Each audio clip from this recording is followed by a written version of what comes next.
The 1951 flood was an unprecedented and catastrophic disaster. It was the most destructive flood in the history of the Eudora area.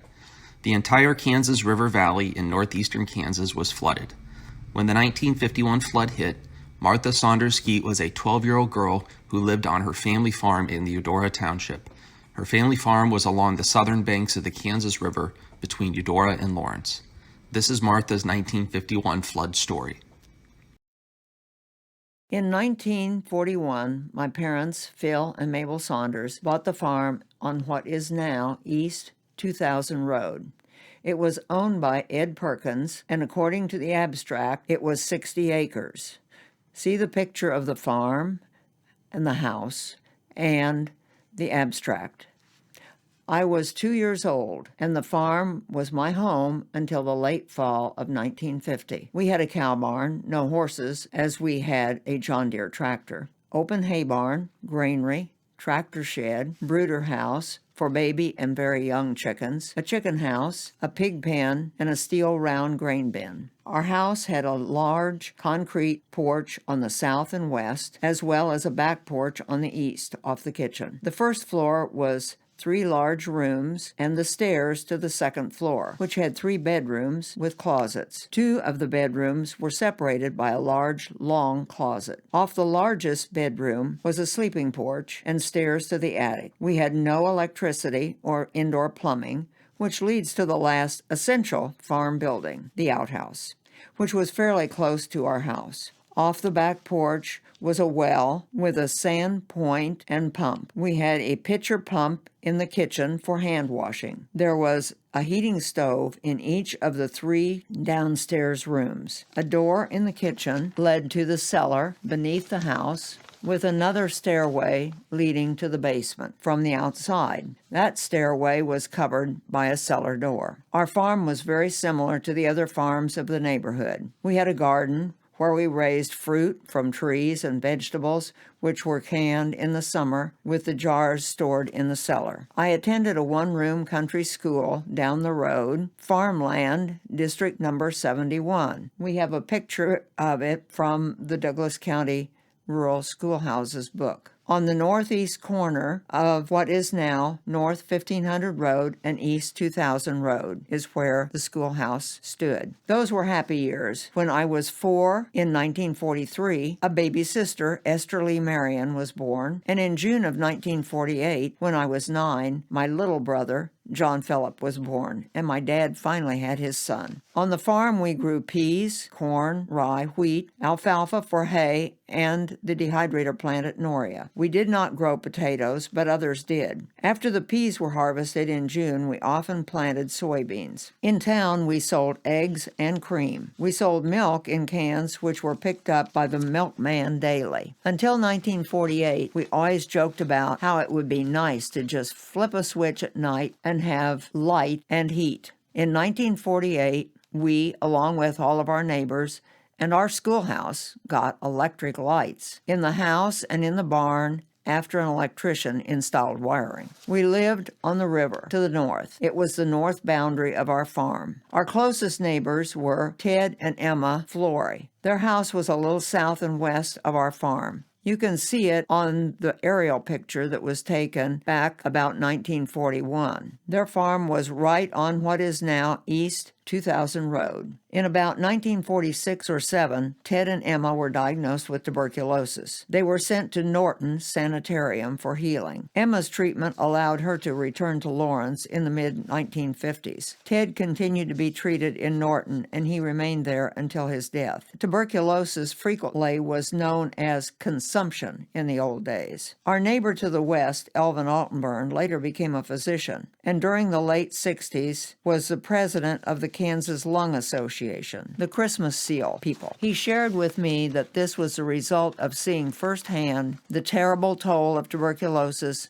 on the human body and on the Flory family. To the west of our farm, on North 1550 Road, was the home of my dad's brother, Bill Saunders, my Uncle Bill. He built a new home in the late 40s, and he and my dad shared many farm implements. Scott Jackson now resides in that home. My dad and my Uncle Bill loved the river and studied it from observations made since his childhood. See the picture of my dad and his father with some of the fish that they caught.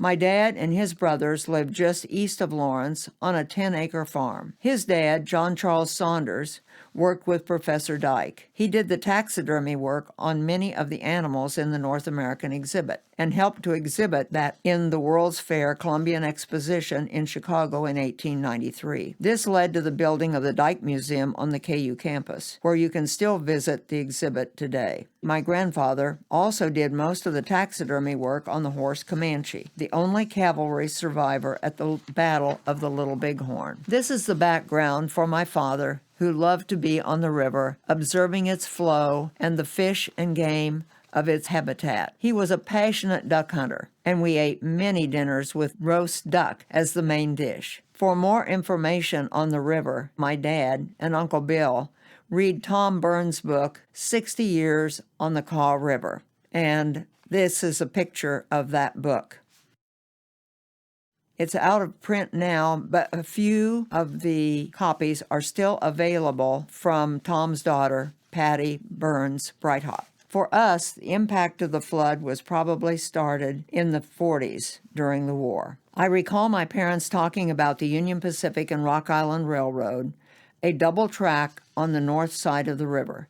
The river was eroding land, and the loss of land between the river and the tracks threatened the loss of the tracks. To prevent this, the railroad ran trains loaded with rock on the track, and in the threatened area, they dumped that rock, and in many instances, train, car, rock, and all into the river to stop the erosion. The expenditure of the deep-pocketed railroad saved the tracks, but it changed the back-and-forth channel of the river and started erosion on the south side. The river always erodes more land during high water episodes. During the 1940s, we had a flood of the river every year, and sometimes twice a year. When these floods occurred, the water would back up on the roads between our home and North 1500 Road. My dad would listen to the weather forecast on WIBW radio at noon each day. He knew that if there were heavy rains upstream, especially the Blue and the Republican rivers, and the Delaware or Grasshopper closer to Lawrence,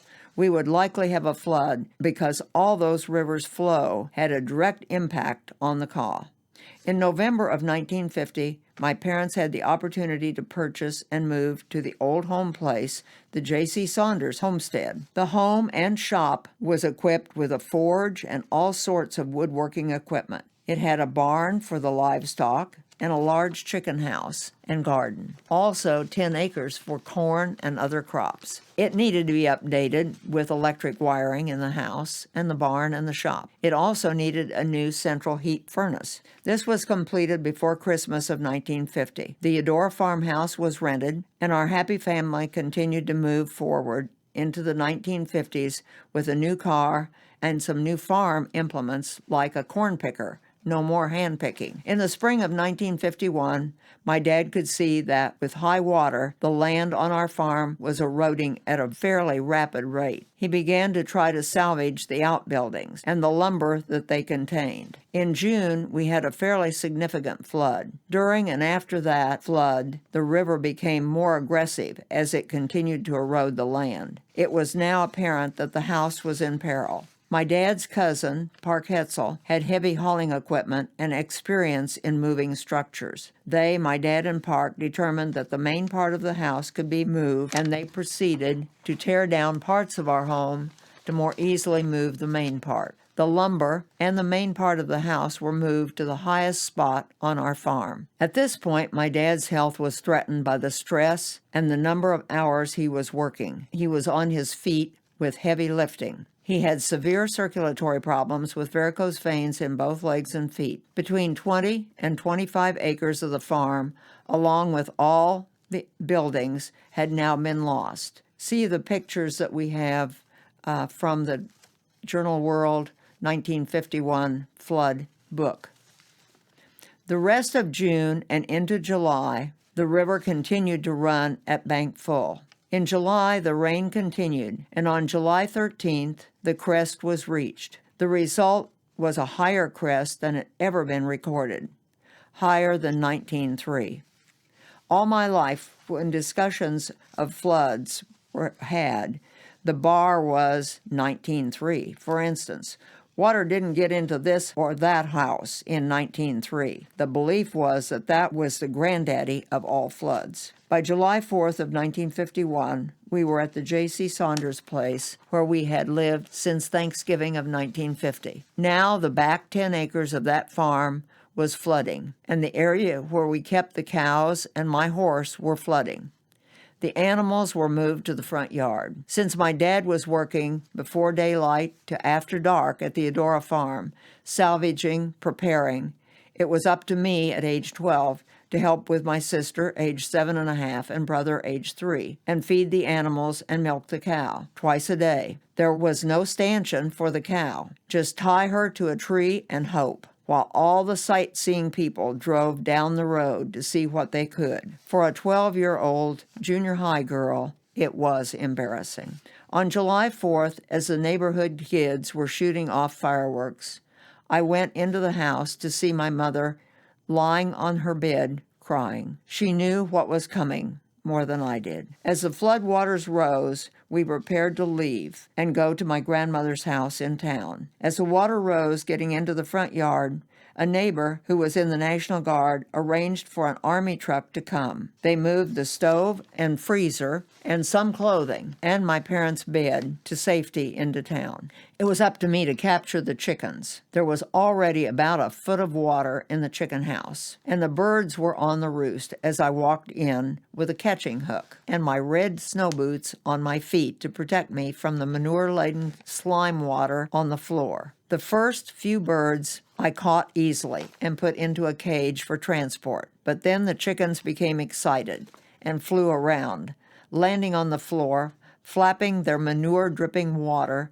from their legs and wings. Finally, I was finished, and they all had been caged. I was now a wet chicken manure mess. My boots were not high enough to protect me from getting the water inside them and sloshing onto my shoes. I was not too fond of chickens after that.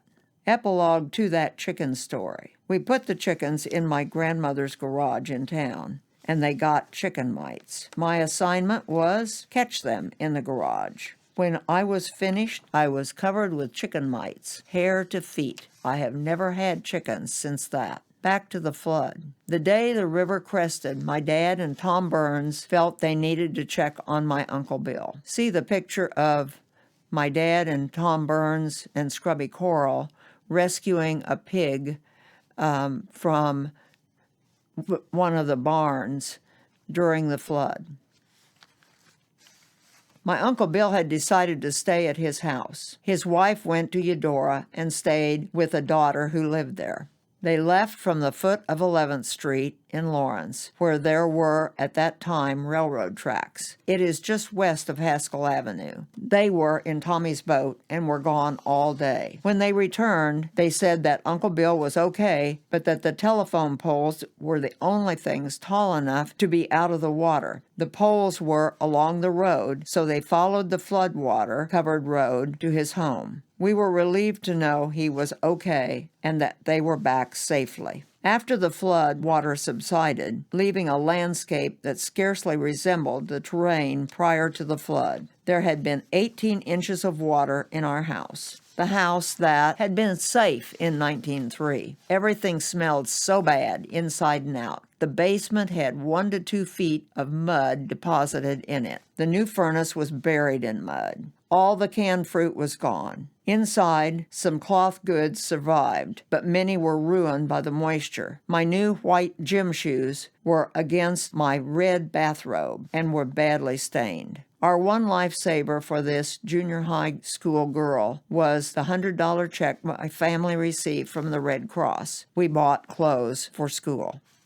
When I picture the aftermath of the flood, I smell the unique smell of the flood mud. It smells of moldy musk and rotting fish and other rotting organic matter. I also remember the mosquitoes. They were inescapable. We would coat ourselves in oil of citronella. To this day, I cannot stand that odor. I also remember the way our yard looked. About 1.5 feet of silt was deposited in the yard, except around the trees. We had several large walnut and oak trees in that yard. Next to each tree, and for at least 18 inches from the trunk, you could see the soil of the yard as it had been before. It was explained that the water swirled around the trees and silt was not deposited there. After the flood, the ground could not be used for crops because of the amount of sand and debris deposited in the flood. The 10-acre farm near Lawrence was below the city dump, so for years, even after deep plowing, my dad was still collecting on a flatbed trailer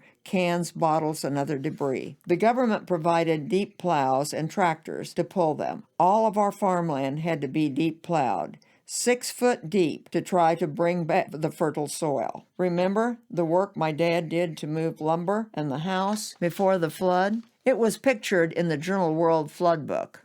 Oh yes, the lumber was picked up by the floodwater and disappeared. He also had moved his steel grain bin. It survived the flood, but not in great shape. That or the next fall, there was a small tornado that started around West Vaco in North Lawrence. It crossed the river and destroyed the grain bin and the remainder of the house. Remember our neighbor's house, the Florys, who were in the hospital sanitarium? Their house was in the flood book too. Later we found the chimney and part of their house at the east end of our property. See the picture of their house with water all around it.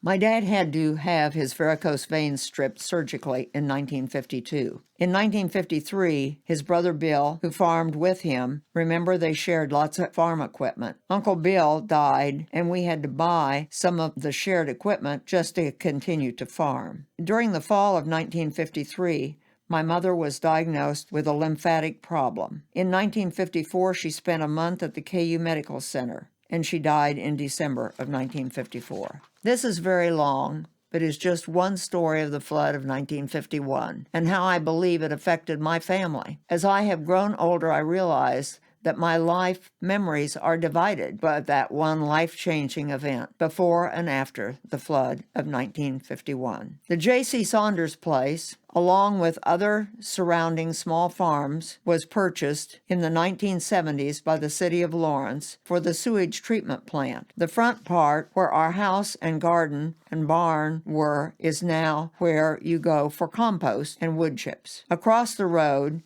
is the Moon on the Meadow organic farm. My dad's other brother and his family had lived there in 1951. At this time, the river is no longer eroding more of our land. We now are farming about 19.5 acres and have about 8 acres of river edge, which has trees and cuts and ditches and is below the level of the farmland. There are still very sandy spots with effects of the flood 70 years later. I still love the land and most of the memories, but being on the river or the sandbar is a special experience, and I always feel close to my dad when I am there. It is a part of me. Last year, before COVID, when I got the pictures from the clerk's office and saw the word gone on those pictures, the man at the clerk's office said, "Your family truly lost the most during that flood and was hit the hardest in Douglas County." He didn't know the rest of the story that I have shared with you today. I am blessed to have lived 82 years and remember many of these events very clearly. My 3 other classmates from Farmland School are still with us today also.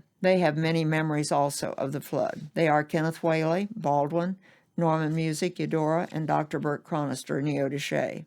Everyone who was in that flood were strongly advised to get a typhoid shot because of the raw sewage that was in all of the floodwaters. Of course, we all got typhoid shots, and that shot probably hurt more than any shot that I've ever had. Thank you for your time.